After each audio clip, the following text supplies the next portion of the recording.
하루에도 수백 개씩 쏟아지는 경제 뉴스들.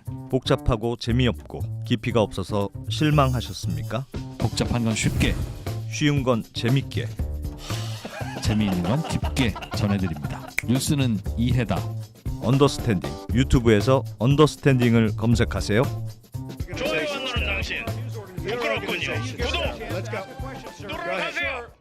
이제 탄소 배출권으로 네. 만회해 봅시다. 준비되셨죠, 여러분? 예. 자, 지금부터 약 한 45분간 매우 어렵습니다. 탄소 배출권의 아시아 유일한 전문가, 네. 나무 이해날의 김태선 대표님, 어서 오십시오. 예, 반갑습니다. 네. 안녕하세요. 지난 시간에 탄소 배출권에 대해서 간단하게 좀 설명을 해주셨는데, 네. 탄소 배출권 가격이라는 건 일반적으로 탄소가 많이 배출되려고 할 때 오른다. 그래서 경기가 좋으면 오른다. 공장 잘 돌아가면. 예. 이거 배웠고, 가스 가격이 올라가면 오른다. 그렇죠. 가스는 탄소를 적게 배출하지만 너무 비싸니까 에라 가스 안 써.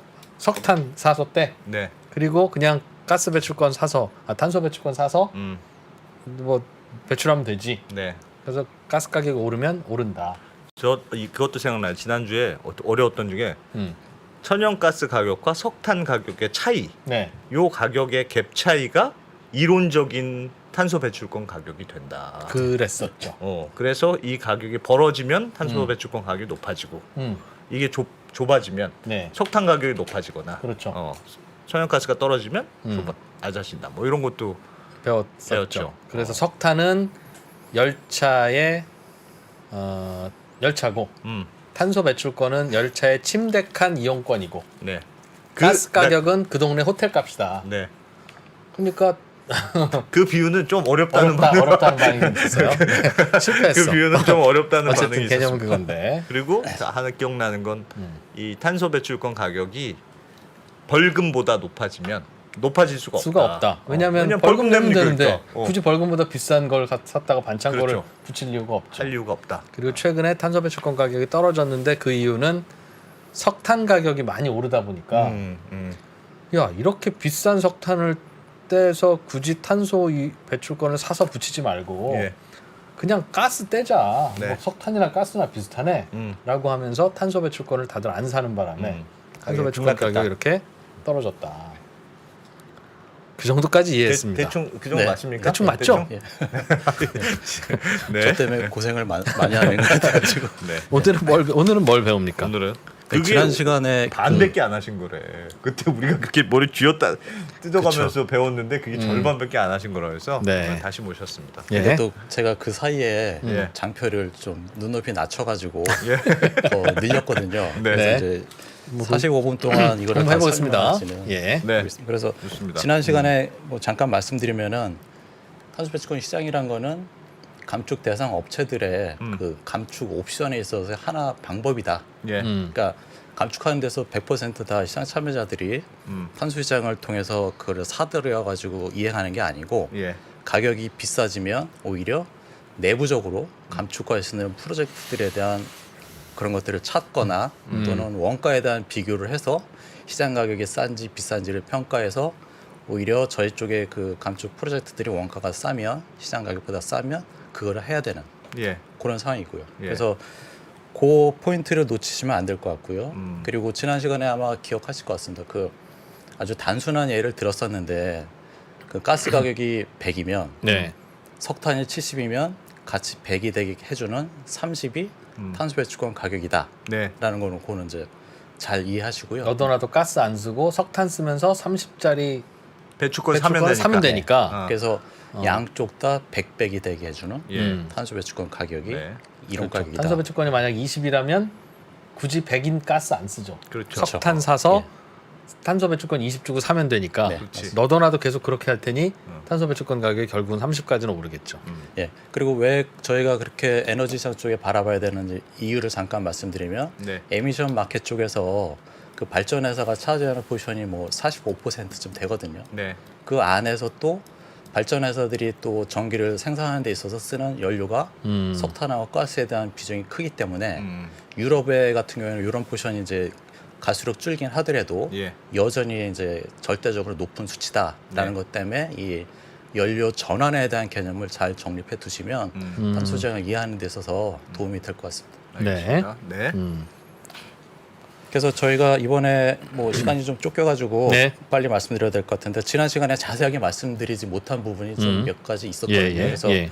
뭐 변동성에 대한 얘기도 있었고 그리고 뭐 이쪽 시장의 또 특징적인 것 중에는 시장 실패를 방지하기 위해서 아주 다양한 제도들이 뒤에서 서포트 돼가지고 운영이 되고 있거든요. 예. 그래서 가격 통제에 대한 것들.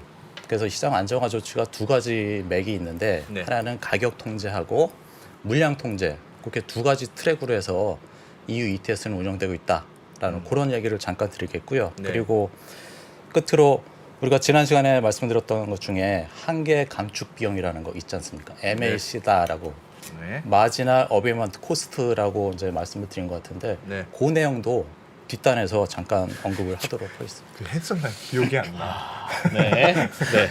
그래서 네. 그 되게 어려우실 게 그 용어가 되게 낯설어서 예. 그 부분이 이제 저도 이쪽에 공부할 때 한 두어 달 고생했거든요. 이거 네. 찾으면서 하는 바람에 그래서 용어에 대한 것들을 좀 잘 정립해 두시면 투자하는 데서 도움이 될 것 같고요. 네. 그래서 그 지금 슬라이드를 잠깐 화면 하나 보시면 볼까요? 네, 화면에 보시면 그러니까 이거는 그 이 마켓이 어느 정도 위험한지에 대한 거, 네. 리스크가 어떻게 크게 분출될 수 있는지에 대한 거를 이제 그래프로 보여주고 있는데요. 요 그래프가 이제 1차 계획 기간의 가격 움직임입니다. 그래서 1차 계획 기간에는 무상으로 할당됐는데 네. 업체들한테 그 무상으로 있는 것들이 남으면 넘기지 못하게끔 해놨어요. 그러니까 그 시간 내에 다 소진해라. 탄소 배출권을 네. 그 말은 탄소를 배출해라 그 말이네요. 그렇죠. 그것도 그러고 일단은 너희가 많이 줄이더라도 할당받은 것보다 더 많이 이제 더 많이 감축을 줄이지는 해서 말아라. 남으면 그것에 대해서는 SS로 내가 보유할 수 없다. 시장에다가 다 팔아라. 왜냐하면 무상이기 때문에. 그렇죠. 네. 그래서 이러한 어떤 그 마켓에서 EU ETS가 처음 1차 계획 기간에 테스트한 이벤트가 이게 제일 큰 이벤트죠. 영원됐네요. 네. 그래서 이 남은 업체들이 0보다 크면 전부 다 매도를 했죠. 넘길 수 없으니까. 네. 그런데 그래서 저 이제 주황색 가격이- 그래프가 2006년 어간에는 30불도 갔는데 네, 그렇습니다. 30불에 산 분들은 결국 저거 나중에는 영원될 건지 모르고 산 겁니까? 그것들이 이제 제도적인 테스트를 이제 1차 계획 기간에 했기 때문에 네. 0원보다 크기만 하면 무상 할당이기 때문에 이제 이익은 보긴 했죠. 야. 사실. 아, 저 무상 가격에 할당이니까. 팔았다. 네. 그러니까 저 영- 가격에 사는 분들은 왜 샀냐는 거예요. 그러니까요.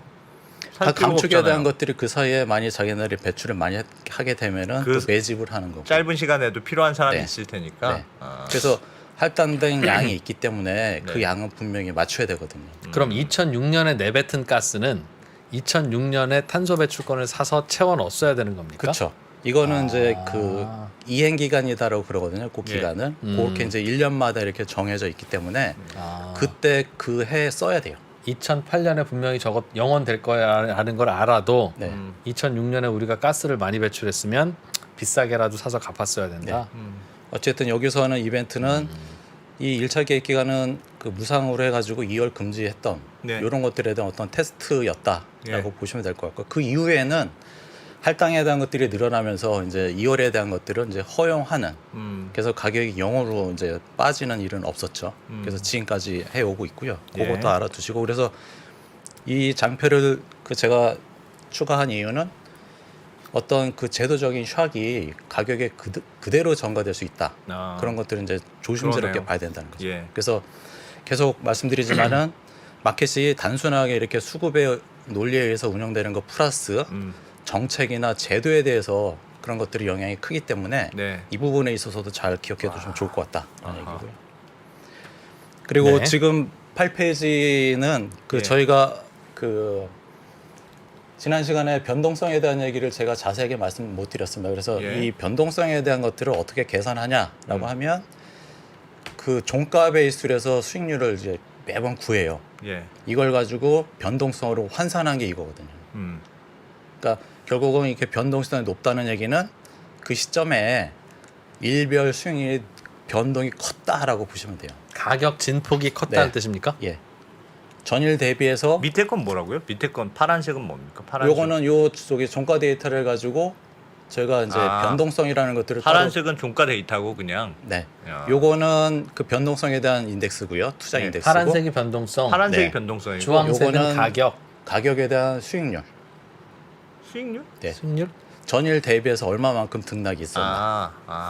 종가 대비 플러스 수- 얼마? 마이너스 얼마? 근데 이렇게. 다 180이면 전일 대비 180이 올랐다는 뜻인가요? 주황색. 아, 요게 주황색은 요쪽이죠. 오른쪽을 보는 거군요. 그래서 12%에서 뭐 알겠어요. 10% 네, 네, 네. 이렇게 알겠어요. 되고요. 알겠어요. 그래서 요것에 대해서 좀 의미 있게 바라봐야 될 것들은 우리가 마켓을 들어갈 때 이 네. 리스크에 대한 것들을 알고 들어가는 것하고 모르고 들어가는 것 전혀 다르거든요. 네. 그래서 저희 하여튼 쪽에서는 변동성 크다 이건. 네. 그래서 그 변동성 추정하는 데 있어서는 일별 종가 데이터 가지고 수익률을 구해서 변동성으로 환산한다. 하루에도 막 마이너스 20%도 가고 그런 거네요. 그러니까. 얘네는 대- 변동성이 크죠. 대표님, 탄소 배출권 가격은 들어보니까 요새 가스 가격 얼마요? 음. 요새 석탄 가격 얼마야? 음. 그럼 그 차이가 대충 탄소 배출권 가격이고 다른 변수가 있으면 오르거나 내리는데 네. 눈 감고 있어도 야 요즘 탄소 배출권 가격 얼마나 할 것 같아? 음. 가스값 얼마고 석탄값 얼마고 얼마야라고 하면 대충 나오잖아요. 그러니까 이론은 이론 가격이라는 게 존재하는 거죠. 네. 네. 야 미래에 어떻게 될지 아무도 모르는 코스닥 기업 같은 경우야 뭐 상한가도 가고 하한가도 가고 하지만 네. 네. 대충 어느 정도 가치가 있다는 걸 서로 너도 알고 나도 아는 애플 같은 회사는 올라봐야 얼마 안 오르고 내려봐야 얼마 안 내리지 않습니까? 다른 뭔가 변수가 없다면. 근데 탄소 배출권은 설명해 주시는 거 보니 꽤 어떤 공식으로 움직이는 것 같은데 그거가 왜 이렇게 변동성이 커요? 즉 그걸 괜히 비싸게 사거나 괜히 싸게 판다는 뜻인데. 그러니까 그거는 이 탄소 배출권 이론 가격으로 들어가는 인풋이 예. 그 에너지 가격 예. 네. 그게 크거든요. 예. 에너지 가격 자체가 변동성이 크기 때문에 아 가스값, 석탄값이. 예, 예. 그돌로 인해서 이쪽 탄소에 대한 이론 가격이 이게 뽑아내는 거거든요. 그래서 이론 가격 자체가 많이 왔다 갔다 한다. 그럼요. 예. 아. 왜냐하면은 그 안에 그 제가 요 자료에는 없는데 네. 탄소보다 그 가스 가격은 변동이 훨씬 높습니다. 탄소 배출권보다도. 예, 예. 아, 그래요? 예, 그래서 그게 인풋으로 들어가니까 당연히 당연히. 탄소도 변동성이 크고 근데 우리는 가스 ETF에도 투자하잖아요. 네. 그러니 뭐 탄소 배출권은 그보다는 안정적인 자산이네요. 지난 시간에 말씀드렸다시피 그 작년 6월 대비 3월 4일인가요? 그때 예. 천연가스 가격 상승폭이 맞아, 2,600%거든요. 아주 10배도 오르고 20배도 오르고. 그러니까 그렇게 오르니까 이것도 안 오를 수가 없네. 그렇죠. 걔네가 그 알겠습니다. 인풋이 내는 그 데이터들이 변동성이 크면 예. 당연히 탄소도 클 수밖에 근데 없죠. 괜찮아요. 변동성 큰 건 우리 좋아합니다. 오히려 작은 게 지루해 우리는. 그렇게 변동성 하죠. 크면 좋아. 그런 거 참고하시고요. 네. 그 옆에 데이터들은 저희가 그 최대 변동성에 대한 것, 최소 변동성에 대한 것 그려냈고요. 네. 이 그래프가 지난 시간에 잠깐 말씀드렸었는데 저희가 좀 어떤 투자 전략 그런 차원에서 그 부연 설명을 좀 더 했습니다. 이거는 사실은 저희 회사 어떤 매매 전략에 대한 그런 아이디어를 이제 공유하는 거거든요. 와. 원래는 이거 공개 안 하는 건데 저희가 네. 한번 해봤습니다. 그래서 기본적으로는 장기 변동성하고 단기 변동성을 구해요. 그러니까 이게 들쭉날쭉한 것들이 이제 단기 변동성이고 예. 얘네들에 대해서 평균 낸 빨간색 선, 이 수평선이 장기 변동성이거든요. 예. 그래서 이런 거 같은 경우 보면은 밑에 파란색의 등락이 빨간색 선보다 밑에 있지 않습니까? 예. 네. 그죠?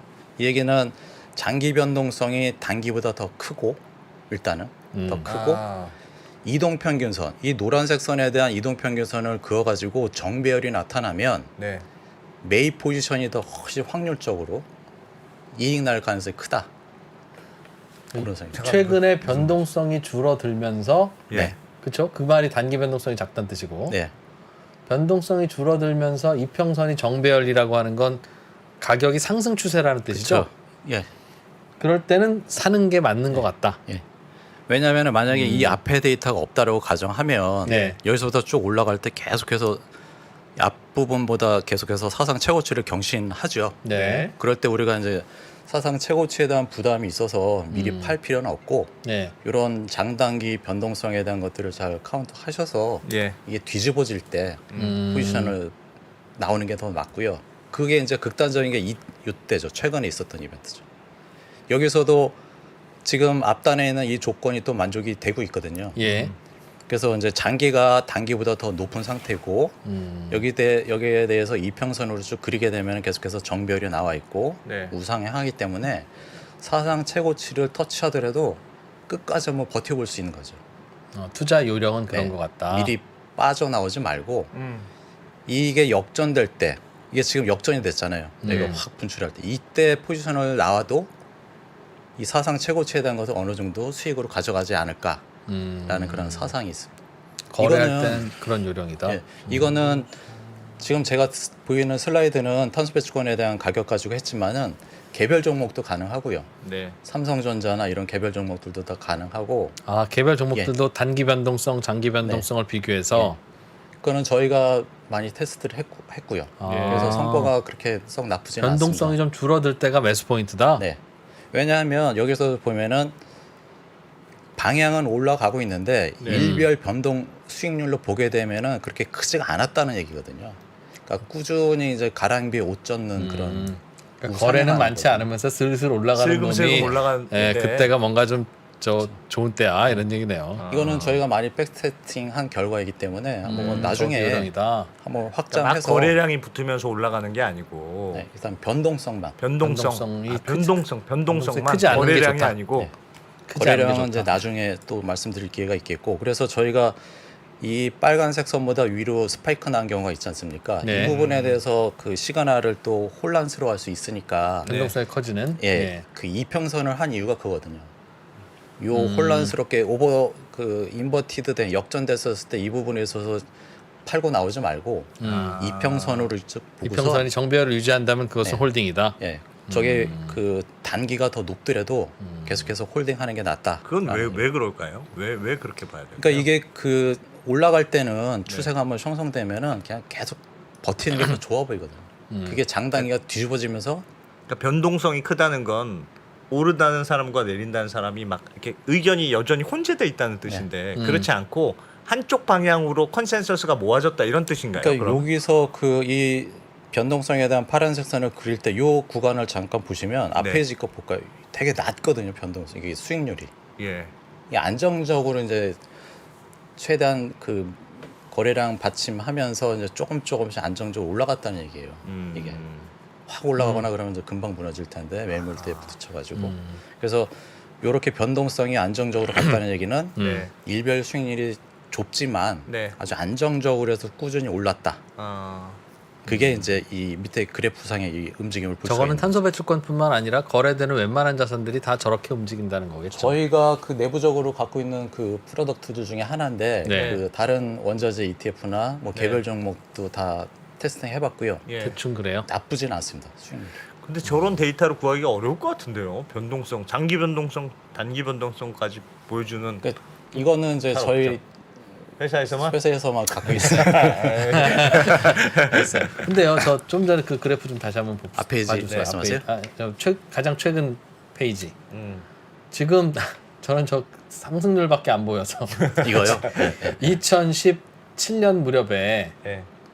2017년 무렵부터 오르기 시작했으니까 저 중간 하얀색 저 부분 여기요? 네. 한 5불 정도 되던 탄소 배출권을 네. 그대로 사서 갖고 있었으면 지금 많이 최근에 내렸어도 70불이라는 겁니까? 그렇죠. 여기거든. 그러니까 여기서부터 계속해서 홀딩했다라고 예. 하면 이제 70불 되는 거죠. 저 상승은 왜 나타난 거예요? 저 탄소 배출권이 왜 저렇게 올랐어요? 이거는 그 여러 가지 요인이 있죠. 지난 시간에도 말씀드렸다시피 뭐 네. 어떤 이슈들이 상당히 수요를 자극하는 이슈들이 컸고요. 그리고 네. 공급에 대한 것들을 많이 줄여놨기 때문에 시장 안정화 조치가 발동되고 그런 것 때문에 이제 수급상 놓고 보면 매수 쪽이 더 셌다. 여러 이유 때문이었다. 그러니까 여러 가지가 있습니다. 그 부분은 제가 뒤에서 아 정리를 그래요? 했거든요. 네, 한두 네. 개 좀 알려주세요 나중에. 네. 그래서 이거는 그 어떤 매매 전략 중에 저희 쪽에 그 내부 자료인데 뭐 활용해 보시면 좋을 것 같습니다. 그래서 네. 이평선에 대한 것들을 어떤 기준으로 5일 하냐, 10일 하냐, 뭐 이런 것들에 대한 것들은 테스팅 하셔야죠. 네. 그래서 방금 말씀드린 그 부분에 있어서 우리가 5월 달부터 21년 5월 달부터 있었던 이슈들을 쭉 정리해 봤고요. 이런 부분들이 다 시장에서 수요 우위인 호재로 작용한 예. 재료들이다. 그래서 50에서 뭐 90까지 갔던 이벤트들이 그 뒷단에는 다 이런 이슈들이 있었다. 재료를 하나하나 좀 볼까요? 그러면 예, 그 부분도 디프레이즈에 다 있습니다. 아 뒤에 또 예. 설명해 주십니까? 그래서 대표님 근데 하나만 잠깐 변동성 이게 머릿속에 자꾸 돌아가지고 한 개만 여쭤보면 그러면 그 논리를 뒤집어서 말하면 변동성이 작은 상태에서 장기적으로 하향 추세에 있다. 그러면 계속 내려가는 건가요? 그거는? 그럴 때는 그 역배열이 나와가지고 예.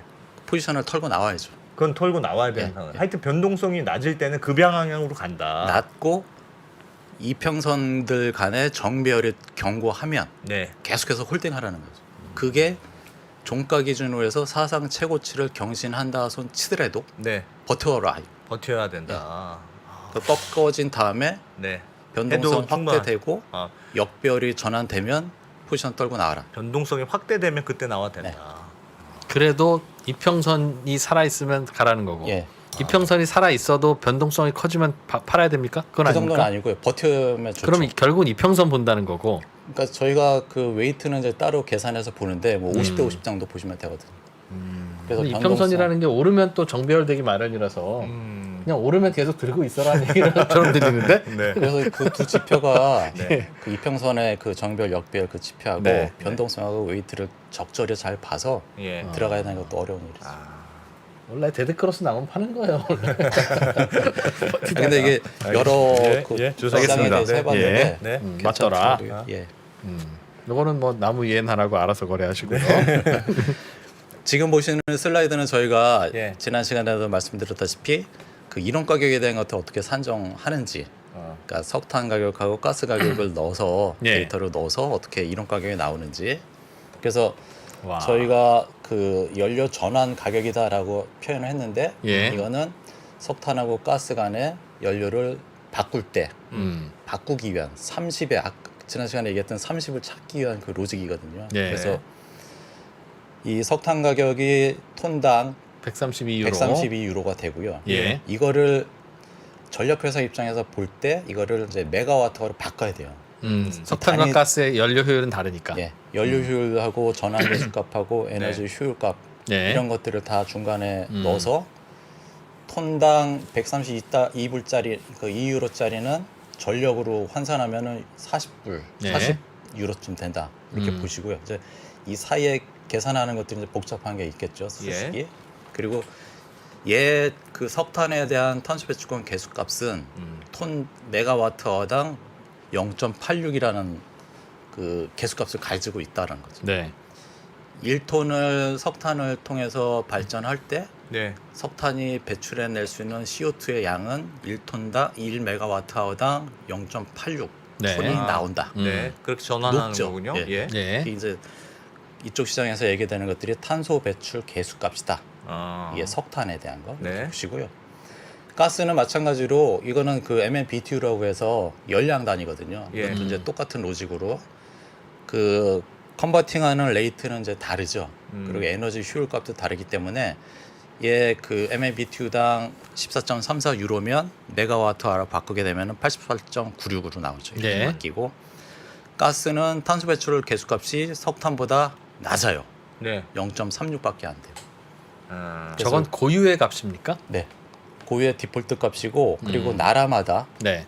지리적인 그런 습도나 온도나 이런 것 때문에 탄소 배출에 대한 화석연료에 대한 탄소 배출 계수값은 상이하고요. 하기야 예, 그렇겠지. 예, 예. 석탄으로 요만한 열량 낼 때는 탄소 얼마나 나오냐는 석탄의 질에 따라 좀 다르겠지만 그렇죠, 전 세계 있겠죠. 비슷하다는 네. 얘기예요. 그죠? 그러니까 평균을 찾아야 돼요. 네. 이게 그게 나라마다 가격이 좀 저거다. 다르거든요. 예. 그래서 요 데이터 가지고 예. 이제 어떤 산식을 통해서 뽑아내면 요게 딱 나옵니다. 음. 이게 96.65가 네. 석탄을 아, 때우든 적정 가스를 가격. 태우든 무차별해지게 해주는 탄소 배출권 가격을 이렇게 야. 뽑아내요. 저걸 어디서 볼 수 있는 게 있어요? 저것도 나무에서만 볼 수 있습니까? 뭐 계산하시겠지 뭐. 그 그러니까 난 저렇게 공식으로 나오는데 왜 가격이 변동하냐는 거예요, 사실은. 저렇게 공식으로 아, 나오는데. 이것을 저거 우리가 공식을 계산하기 어려우니까 그냥 단순하게 동항만 천연가스가 오르면 탄소 배출권 따라 오르고 저거 말고도 석탄 다른 가격이 변수가 오르면 있겠죠. 네. 뭐 있으니까 안에 그 돌아가는 것들이 있어서 다른 그 변수가 부분이 있어서 있거든요. 있대요. 그러니까 저걸 알 필요 없는 거예요. 딱 저 공식은 네. 근데 시장이 항상 이론 가격으로 수렴하지는 않습니다. 네. 네. 하나의 어떤 그 가이던스이지 100% 이쪽을 따라서 마켓이 가격이 형성이 되는 건 아니고요. 네. 이렇게 하시고. 자, 그러면 저희가 이게 과연 진짜 그 석탄하고 가스 간의 그 영업 마진이나 네. 발전 비용이 똑같아지게 해주는지를 저희가 다음 페이지에서 정리했습니다. 예. 그래서 요 데이터 값 잘 기억해 두시고요. 네. 그리고 요거 석탄에 대한 가격이 40유로, 네. 그리고 가스에 대한 가격 88.96 네. 유로. 요 데이터 세 개만 잘 기억해. 어떤 거? 요거랑 네. 요거랑 요거요. 네. 요 데이터 기억 잘 해두시고 네. 제가 40, 실제로 88, 96. 96.65가 석탄이든 가스든 무차별해지게 해주는 탄소 배출권 가격인지를 다음 페이지에 말씀드리도록 하겠습니다. 이거거든요. 네. 지금은 탄소 배출에 대한 것들이 감안 안 된 상태에서 이 가격이죠. 아까 얘기했듯이. 예. 예. 예. 메가와트아워나 이렇게. 네. 그리고 아까 이론 가격을 저희가 96.65로 뽑아냈잖아요. 예. 탄소에 대해서 톤당. 그죠? 그러면은 얘를 이 40.64가 메가와트아워이기 때문에 네. CO2에 대해서 탄소에 대해서도 메가와트아워로 바꿔야 돼요. 네. 그렇잖아요. 네. 일단 들어봐. 아니야, 그러니까 얘가 네. 톤당 단위 맞춰주는 거니까. 네, 단위 예. 맞춘자라는 거죠. 예. 네. 그러니까 얘랑 두 개 더했을 때는 123.76 유로가 나오거든요. 네. 이렇게 두 개 박스 친 것만 두 개 더하시고 예. 여기서 마찬가지로 가스 쪽에 있는 탄소 배출권을 이제 96.65를 전환하게 되면은 메가와트로 34.79가 되거든요. 네. 네. 그럼 요거랑 박스 친 거 요거 두 개 더하게 되면은 음. 123.76이 나오거든요. 네. 그러니까 어쨌든 요 톤당 96.69는 메가와트 아워로 바꿨을 때 123.76이 똑같이 나온다는 거죠. 네. 그래서 96.65가 탄소 배출권의 이론 가격이 된다. 여기서는 어느 게 싼지 비싼지에 대한 것들이 무차별하다. 네. 그게 답입니다. 그러니까 제가 보기엔 여기서 좌절하다. 우리 길까지 따라하지 마. 따라가지고. 내가 보기엔 이거 몰라도 돼. 아 여기서 좌절하고 싶어져요 갑자기요. 대표님, 석탄 가격과 가스 가격의 차이를 통해서 이론적인 탄소 배출권 가격이 구해진다는 네, 것만 알아도 되죠. 저거는 일단 실무자들이 구하면 되잖아요. 그렇죠. 그렇죠? 우리가 이제 내가 구할 필요 없는 거죠.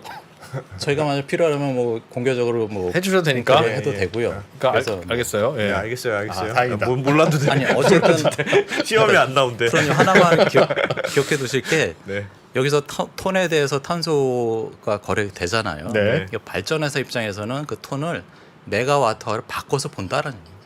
당연히 그럴 것 같아요. 네, 듣고 네, 나니까 네, 네. 네, 그럴 것 같아요. 알겠습니다. 예. 그것까지는 알겠어요. 근데 실제로 요거는 그 유럽에서는 매일같이 발표해요. 데이터가 다 있고 네. 데일리로 다 나오기 때문에 예. 여기 있습니다. 우리나라는 그렇지 않고요. 음흠. 그러면은 이 슬라이드는 저희가 96.65를 이론가가 넣고 예. 마켓 가격을 이렇게 전력 가격, 석탄, 가스 가격 이렇게 넣었을 때 이 예. 균형 가격 96.65 톤당 이거는 이제 메가와트로 바꾸면 이렇게 되죠. 그죠? 예. 83.12. 그리고 얘는 또 34.79 네. 이렇게 바뀌죠. 석탄 쪽으로 바라본 탄소에 대한 예. 전환. 예. 이 산식을 통하게 되면은 이 데이터 넣고 석탄 넣고 요 데이터 넣고 하면은 예. 마진이 5.02 예. 유로 나오죠. 음. 석탄이 그렇게 되고요. 가스 쪽도 마찬가지로 아 그렇죠. 이 데이터 넣으면 마진이 예 예. 네. 마진이 똑같아지죠. 그래, 네. 잠깐만. 그래. 이게 그러니까 균형이죠. 가스로 발전하던 석탄으로 발전한 후에 탄소 배출권을 사던 가격이 같은 순간까지 탄소 배출권 가격은 가격이 올라간다. 그러니까 요거는 96.65가 예. 96.65 톤당 그 네. 나온 이론 가격 수준이 가스를 태우든 그 뭐 알겠습니다. 석탄을 태우든 예. 네. 발전회사들은 5.02 유로라는 그 이익은 똑같다. 알겠습니다. 이해했어. 그렇게 예. 보시고요. 고등학교 때 네. 수학 선생님이 근해 공식을 증명해 주시더라고요. 그거 보다가 알겠습니다. 그냥 근해 공식이 옳다는 걸 설명해 주신 거죠, 선생님? 네. 네. 그럼 저희는 근해 공식을 잘 외우면 되는 거죠? 의심하지 말고. 그렇대. 그럼 됐어. 그래서 근해 공식을 외우고 그랬어요. 그래서 네. 요거는 그 어떤 그 컨버팅 되는 개수값들이 정해진 게 있거든요. 네, 알겠습니다. 그것만 잘 네. 기억해 두시고 하면 알겠습니다. 볼 수 있습니다. 네. 네. 이렇게 있고 만약에 96.65 이론 가격이 형성이 됐는데 계산이 됐는데 시장 가격이 그러면 50이다 라고 했었을 때 이 부분에 있어서는 결론은 석탄 쪽의 발전이 더 이익이 더 커지죠. 탄소 네. 배출권 가격이 반토막 났으니까. 예. 아, 그래서 이제 커지는 거죠.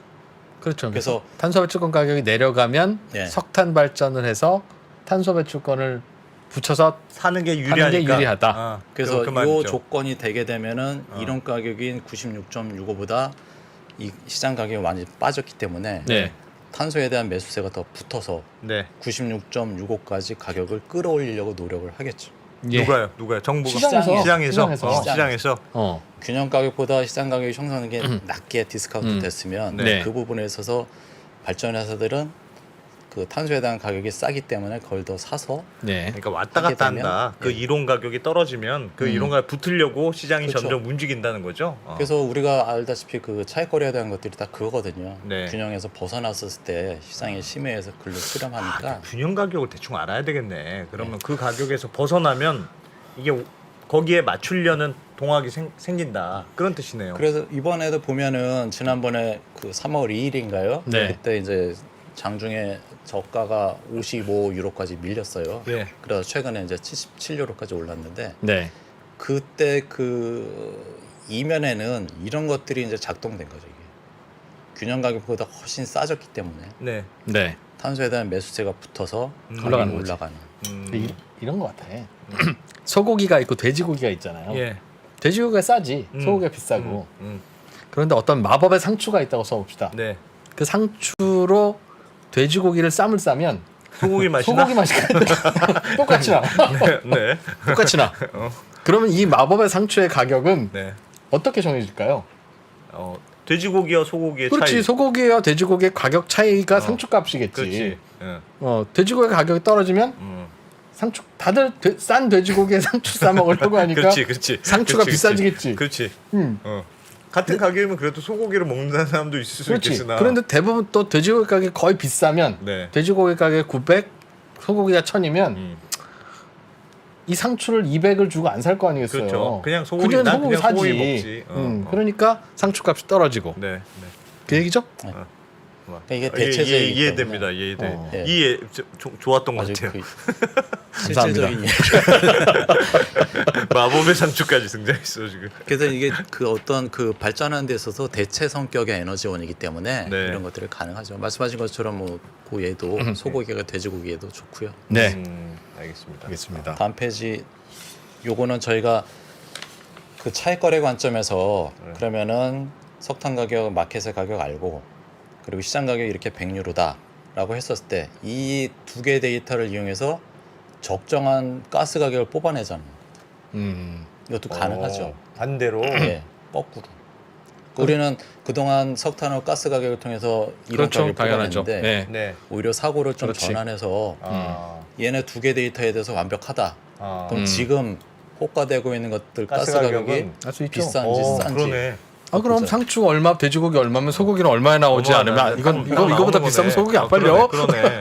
있는 거지. 그렇죠. 그래서 보면은 만약에 그 이게 이론 균형 가격이 되잖아요. 예. 가스에 대한. 근데 시장 가격이 이렇게 25유로로 호가되고 있다. 네. 그러면 이 균형 가격 대비 그게 좀 더 오버밸류 돼 있다. 고평가돼 있다라는 거 아시죠? 그런 시장 가격이 빠져야 된다는 얘기죠. 네. 그러니까 이거는 실제로 에너지 시장에 있어서 페어밸류 찾는데 네. 그 중요한 얘기가 되겠고 그렇습니다. 알겠습니다. 그러면은 이 데이터 정확히 집어넣고 얘네 가스, 석탄 가격 다 집어넣고 하면은 정확히 이론 가격은 또 100이 나와요. 그렇게 나와야 돼요. 네. 이게 안 나오면 틀린 거거든요. 아. 저희가 다 테스팅 했고요. 그 부분 나와 있습니다. 자 이제는 그 네. 제가 좀 시간이 없어서 네. 시장 안정화에 대한 얘기를 말씀드리도록 네. 해요. 이거는 예. 되게 중요하고요. 예. 우리가 탄소 시장의 제일 어려운 것들이 제도 정책에 의해서 견인되고 운영되기 때문에 이거는 분명히 아셔야 돼요. 그러니까 네. 막연하게 계속해서 올라간다. 천연가스 가격이 올라서 탄소 배출권 가격도 영원히 올라간다. 이거는 절대 아닙니다.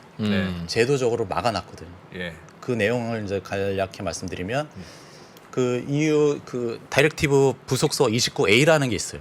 네. 그러니까 이게 뭐라 그럴까요? 시행령 정도 음.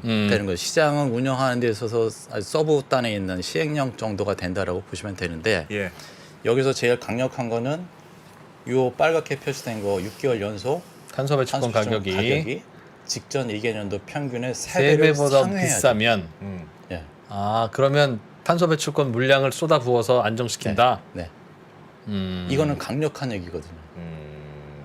그러니까 이 레벨에 대한 것도 우리는 인식을 해야 돼요. 그 직전 1개년 데이터를 가지고 구해야 되고. 저거는 잘 보고 있다가 삐삐삐삐 해주면 되겠네요. 물량 그거는- 나온다, 물량 나온다 이렇게. 예. 근데 이제 그 6개월 연속을 넘어야 되거든요. 그렇죠. 이게 되게 어려운 얘기예요. 그렇지, 그렇겠지. 그러니까 이게 실제로 발동되기가 되게 어렵습니다. 네. 6개월 동안. 넘을 것 같으면 사람들이 무서워서 팔 거 아니야, 나 네. 고점에서. 그러니까 이런 것들이 시장에 그렇겠죠. 어떤 압박이 되기 때문에 네. 우리 제도적인 이해를 반드시 해야 된다라는 거 아하. 하나 하고요. 음. 그리고 이렇게 되면 시장 개입을 단행하는데 집행위원회가 소집되고 네.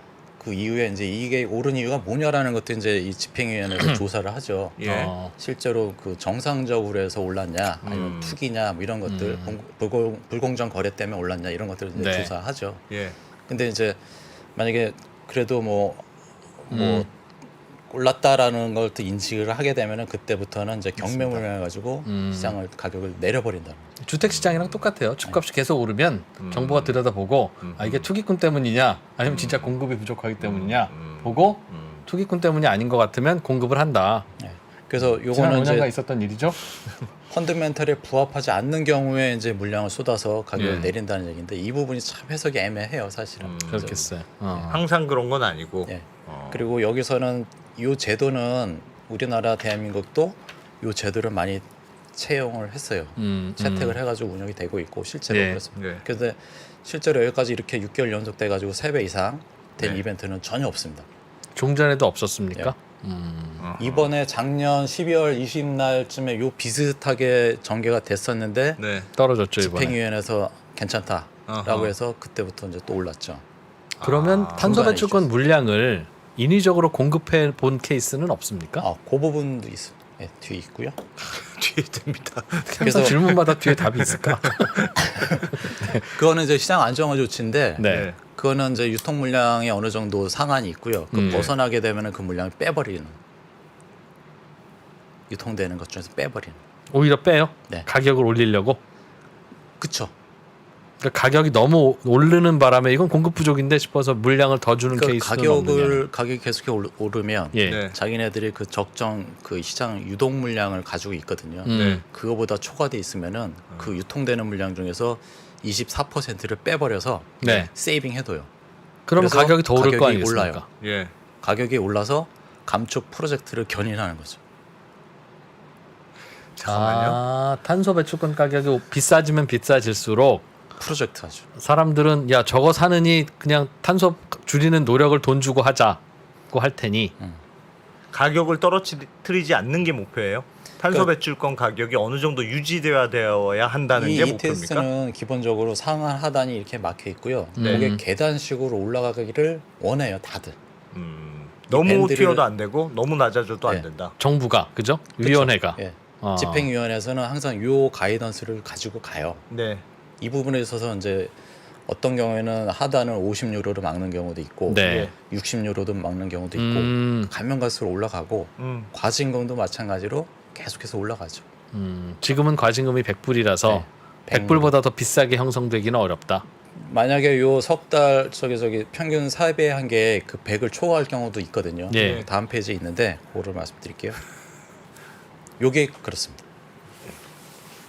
이게 직전 1개년도 계단이네요. 값이고요. 네. 이게 그러니까 22년도에 그 데이터가 이렇게 될 겁니다. 이게 여기다 네. 곱하기 3한 게 이거거든요.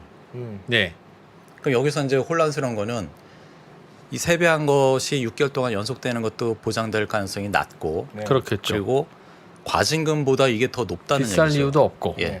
그러니까 이 부분에 있어서 어떤 정책적인 충돌이 일어나기 때문에 네. 이 부분에 대한 것들은 이제 판단- 고민에 빠져 있는 게 어. 지금 EU 커미티의 그 고민거리 중에 하나고. 저게 지금 상황이네요. 지금 네. 상황. 너무 많이 올랐어요. 네. 어. 그러니까 요 세배한 이 직전 2개년도 데이터 평균에 대해서 세배한 게 이거고, 예. 그죠? 과징금하고 이런 좀 충돌이 있겠고. 예.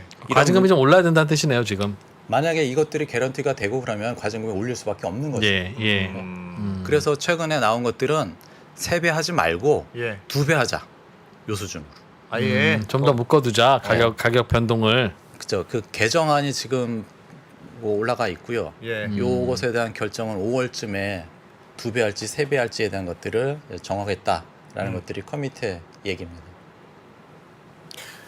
그래도 저걸 보면 장기적으로는 계단식으로 계속 탄소 배출권 가격을 올리겠다. 그렇죠. 유지는 위아래로 눌러서 유지는 시키지만 계속 어느 정도 벌금도 조금씩 상향하고 뭐 부과량도 상향하고 해서 조금씩 높이겠다는 의지는 있는 거 아니에요? 그러면 탄소 배출권 내가 투자하는 사람이면 자세하게 맞히기는 어렵겠으나 그쵸. 그냥 가지고 있어서 단기적으로는 계단식으로 언젠가는 오를 것이다. 이렇게 그러니까요. 투자하면 안 됩니까? 우리가 기본적으로 이쪽 시장에 접근할 때는 롱텀 베이스로 가야 돼요. 그렇지 않고 쇼텀으로 갈 거면 네. 아까 초반에 말씀드렸다시피 변동성하고 이평선 가지고 이렇게 대응하기도 하고요. 두 가지 중에 하나 초이스 하셔야 될 거죠. 근데 현실적으로 6개월 연속 이렇게 터치하기가 예. 만만치가 않다. 아하. 그래서 저희 쪽에서 바라볼 때는 가격 관리를 하기 위한 네. 어떤 상징적인 조치일 뿐이지 실제로 알겠어요. 단행되기에는 어렵다. 가격 관리를 이렇게 좁게 하고 싶기도 할 텐데 네. 안정적으로. 그러나 이 가격이라는 건 오늘 설명해 주셨지만 가스 가격과 석탄 가격의 차이에 따라서 결정되니까 그거를 좁게 유지하려면 가스값, 석탄값도 위원회가 알아서 조절을 해야 되는데 그건 안 위원회가 되죠. 그건 안 가스값, 되니까. 석탄값을 어떻게 조절해요? 그러니까 이거 폭을 넓게 줄 수밖에 없는 거네요. 그리고 기초자산이 되는 그 에너지 가격들, 석탄과 예. 가스 얘네들의 그 변동성이 크기 때문에 이 알겠습니다. 밴드를 넓게 가져갈 수밖에 없습니다. 마지막 질문으로 오늘 안 기자도 얘기했지만 알겠습니다. 그러니까 저는 그러나 탄소 배출권이 장기 우상향한다는 걸 믿고 5년 동안 보니까 뭐 한 뭐 몇백 올랐어 그쵸. 이게. 그러니까 한 10배 올랐네. 앞으로 얼마나 그렇게 올지 모르지만 이 정도면 충분히 묻어둘 만하다. 라고 생각해서 지금부터 그럼 가스 배출권을 사서 ETF를 사서 그냥 아들한테 물려줄 거다. 딸한테 물려줄 거다. 라고 하는 투자 전략의 리스크가 뭡니까? 그때 그거 리스크는 그렇게 크지가 않죠. 아드님하고 따님한테까지 간다는 얘기는 진짜 네. 장기로 간다는 얘기인데 네. 지금 상태에서 뭐 한 50유로대 됐다. 네. 그러면은 그때부터는 홀딩해도 되죠. 계속해서 쌀 때 매집해서 가져가. 예를 들면 인류가 탄소를 배출하지 않아도 되는 엄청난 클린 에너지 기술을 개발하면 다들 그걸로 가고 탄소 배출권 안 살 테니까 이제 그 부분에 있어서 이제 가끔 리스크네요. 지르를 예. 주시는데 예. 이게 그 ETS라는 것들이 제도를 잘 살펴보면 대표적인 온실가스들이 이제 한 6, 7가지가 있거든요. 예. 그 중에 자국에 맞춰서 어느 그 지역은 CO2만 6개 중에 CO2만 이제 통제하고 싶은 데도 있고 그 다른 것들도 또 계속해서 해야 되거든요. 메탄 뭐 등등. 예. 그러니까 이게 뭐 2050 되면은 탄소 중립이라서 이쪽에 할 게 없어서 제로가 된다는 얘기도 종종 하시는데 그거 말고 다른 그 온실가스원들이 계속해서 있거든요. 나오니까 네, 그들도 다 해야 되거든요. 그리고 ETS가 커버할 수 있는 커버리지라고 그러는데 그 만약에 100을 배출한다 어느 나라가 네. 그럼 탄소 배출권이 다 그 감축 대상 업체들이 100만큼 다 들어와 있지는 않습니다. 100 중에 한 뭐 30, 50 요 그렇죠. 정도만 그 참여하는 거거든요. 의무사항이 있는 네. 기업들이 소수니까 아직은. 그걸 또 확대할 수도 있으니 그러니까 이거는 계속해서 50, 60을 70, 80, 90으로 늘려야 되고 네. 이 와중에 보면은 이제 탄소 배출권 시장은 점점 더 커지는 거죠. 그래서 2050 됐다 그래서 가격이 영해돼요라는 것 그런 우려를 종종 하세요. 네. 근데 이제 시장에 참여자 늘리고 감축 대상 더 깨끗하게 해야 될 테니까. 그런 게 있습니다. 근데 인류가 탄소 배출을 제로로 만들 필요까지는 없잖아요. 그렇죠. 그러면은 다 100% 원전을 해야 된다는 얘기인데. 그러니까 어느 정도 그냥 좀 이걸로 줄어들면 말씀하신 대로 야 이제 그만해. 대충 뭐 그 인류가 그냥 요 정도만 하면 돼. 지금은 워낙 이렇게 많이 올라가려고 하니까 그 우리가 탄소 배출권 했던 거지.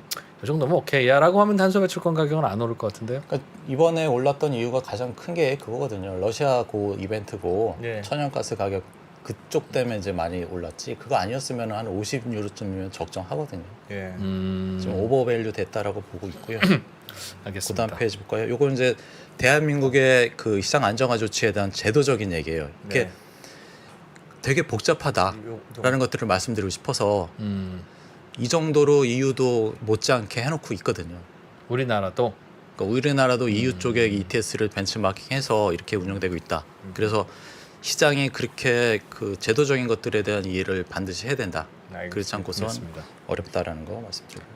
이게 대한민국의 그 시장 안정화 조치에 대한 직전 2개년도 계단식으로 다 있거든요. 네. 그러니까 이게 똑같아요. 우리나라도 우리나라 비슷하게 근데 뭐 유럽 따라 하겠죠. 예, 유럽보다 더 좀 그 제약이 많아요.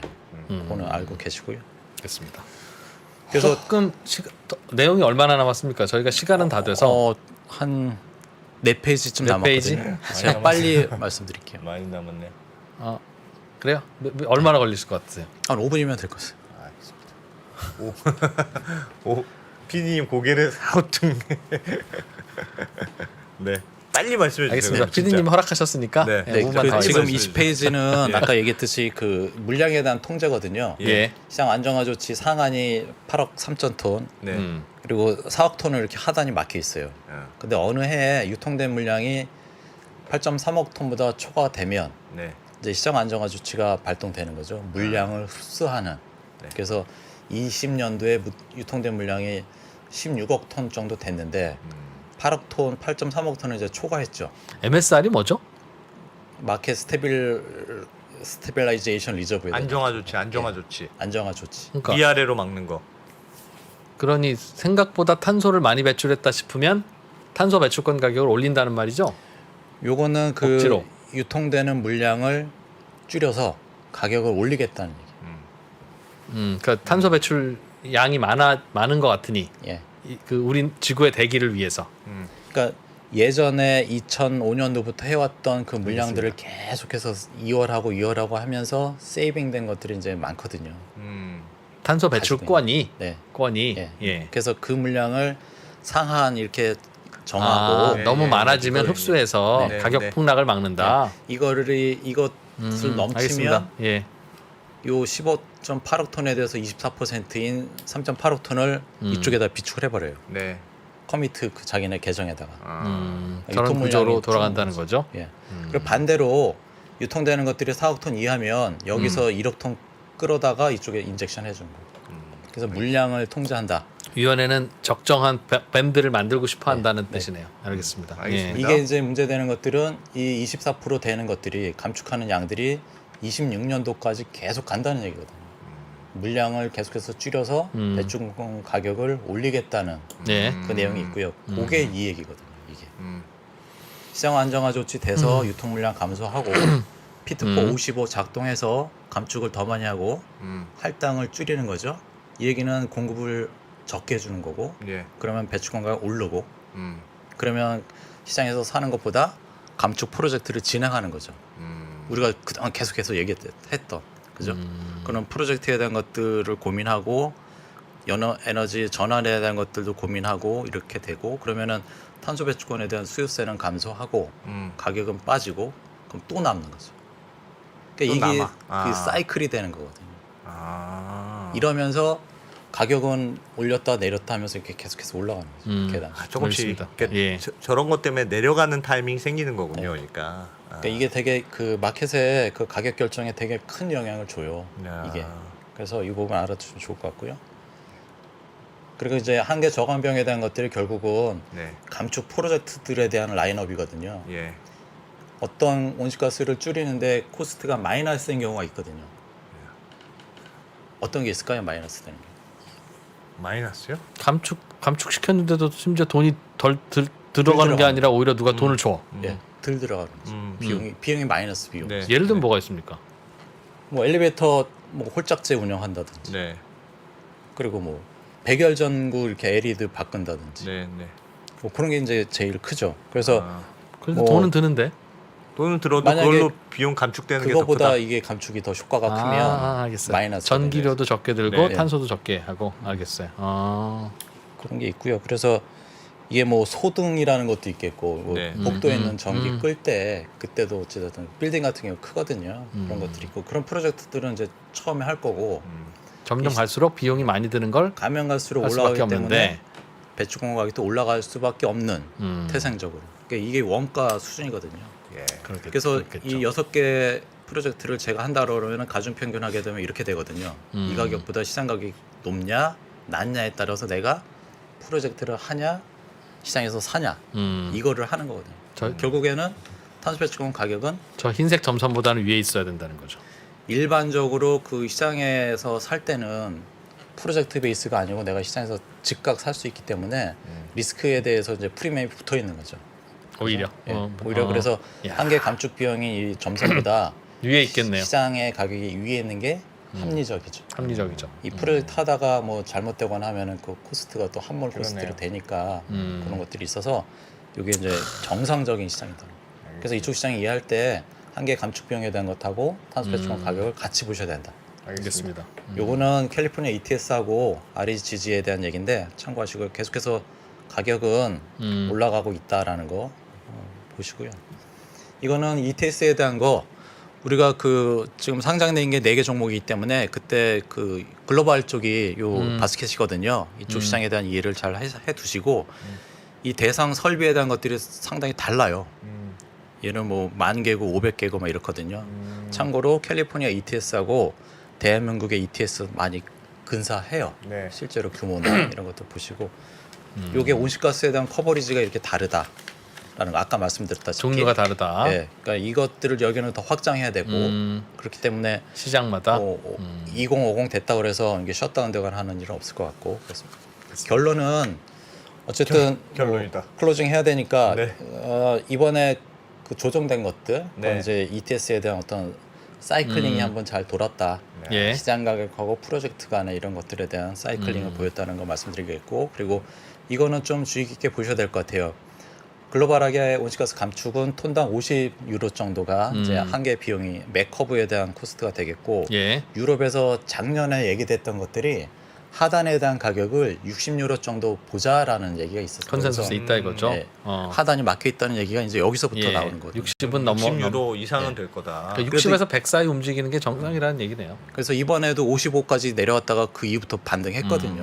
그러니까 이 레벨대에 대한 것들은 뭐 약간의 그 벗어날 수는 있겠지만 어쨌든 유지되려고 노력한다라는 거 하고 과징금에 대한 것들이 이렇게 우리나라는 이렇게 3배 있습니다.